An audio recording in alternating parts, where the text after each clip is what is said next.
അമിതമായി കാപ്പി കുടിക്കുന്നത് ആരോഗ്യത്തിന് അത്ര നല്ലതല്ല. എന്നാൽ സൗന്ദര്യ സംരക്ഷണത്തിൽ പ്രധാന പങ്ക് വഹിക്കുന്ന ഒന്നാണ് കാപ്പിപ്പൊടി.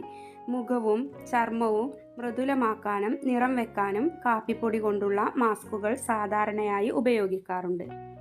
മുഖത്തിന് നിറം വെക്കാൻ സാധാരണയായി ആളുകൾ ചെയ്യുന്ന എളുപ്പവഴി ബ്യൂട്ടി പാർലറുകളിൽ പോയി ബ്ലീച്ച് ചെയ്യുകയാണ്. എന്നാൽ ബ്ലീച്ചിങ് ചർമ്മത്തിൻ്റെ ആരോഗ്യത്തിന് നല്ലതല്ല. ഇതിൽ അടങ്ങിയിരിക്കുന്ന രാസപദാർത്ഥങ്ങൾ ചർമ്മത്തിന് ദോഷം ചെയ്യുന്നതാണ്. എന്നാൽ വീട്ടിൽ തന്നെ കാപ്പിപ്പൊടി കൊണ്ട് ഒരു ഗ്രൈൻ ബ്ലീച്ചിങ് മിശ്രിതം ഉണ്ടാക്കാം. ഇത് ചർമ്മത്തിന് തിളക്കം കൂട്ടുന്നതിനൊപ്പം ആരോഗ്യവും നിലനിർത്തുന്നു. കാപ്പിപ്പൊടി ആൻറ്റി ഓക്സിഡൻറ്റുകൾ ധാരാളം അടങ്ങിയ കാപ്പിപ്പൊടി ചർമ്മ സംരക്ഷണത്തിന് അത്യുത്തമമാണ്. കാപ്പിപ്പൊടിയിൽ ഉയർന്ന അളവിൽ ക്ലോറോജനിക് ആസിഡ് അടങ്ങിയിട്ടുണ്ട്. ഇത് ചർമ്മത്തിലെ കൊളാജൻ ഉൽപ്പാദനം വർദ്ധിപ്പിച്ച് മുഖത്തെ ചുളിവുകൾ നീക്കം ചെയ്യും. കൂടാതെ ബ്ലാക്ക് ഹെഡ്സ് കുറയ്ക്കുകയും ചെയ്യും. മാത്രമല്ല ചർമ്മത്തിലെ സുഷിരങ്ങൾ അടഞ്ഞു പോകുന്നതിൽ നിന്നും സംരക്ഷണം നൽകുകയും ചെയ്യുന്നു. പാൽ മുഖത്തിന് മോയ്സ്ചറൈസിംഗ് ഗുണം നൽകുന്ന ഒന്നാണ് പാൽ.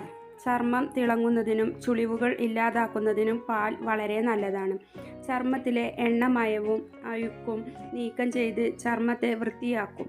പാലിൽ അടങ്ങിയിരിക്കുന്ന ലാക്റ്റിക് ആസിഡ് മുഖക്കുരു തടയുന്നതിനും സഹായിക്കും. വൈറ്റമിൻ ഇ ചർമ്മത്തിലെ ചുളിവുകൾ മാറ്റാൻ വൈറ്റമിൻ ഇ വളരെ നല്ലതാണ്. ഇത് ചർമ്മം അയഞ്ഞു തൂങ്ങുന്നത് തടയും. സ്വാഭാവികമായി നിറം വർദ്ധിക്കാനും ഇത് സഹായിക്കും. ബ്ലീച്ചിങ് മിശ്രിതം തയ്യാറാക്കുന്ന വിധം: ഒരു പാത്രത്തിൽ 2 ടീസ്പൂൺ കാപ്പിപ്പൊടി എടുക്കുക. ശേഷം അതിലേക്ക് തിളപ്പിക്കാത്ത പാൽ ചേർക്കുക. തുടർന്ന് വൈറ്റമിൻ ഇ ഗുളിക പൊട്ടിച്ചൊഴിക്കുക. ഇവ നന്നായി സംയോജിപ്പിച്ച ശേഷം മുഖത്ത് പുരട്ടാം. വിരലുകൾ കൊണ്ട് മുഖം പതുക്കെ മസാജ് ചെയ്ത് മിശ്രിതം പുരട്ടുക. അരമണിക്കൂറിന് ശേഷം ഇത് കഴുകിക്കളയാം. വ്യത്യാസം കണ്ടറിയാൻ സാധിക്കും.